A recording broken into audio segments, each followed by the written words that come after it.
The graph shows worldwide snowmobile sales from 2000 through 2015, where x equals 0 represents 2000, x equals 1 represents 2001, and so on. Use the graph to work the problem.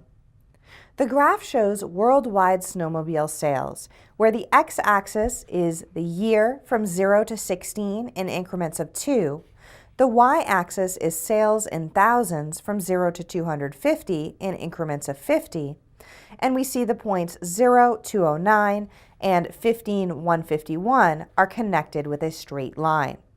Use the ordered pairs 0, 209, and 15, 151, and slope m equals negative 3.9 to write an equation of a line that models the data. Give the final equation in slope-intercept form. We're given the slope m equals negative 3.9, and notice that one of the ordered pairs that we're given, 0, 209, is the y-intercept. So we can write the equation in slope-intercept form as y equals negative 3.9x plus 209.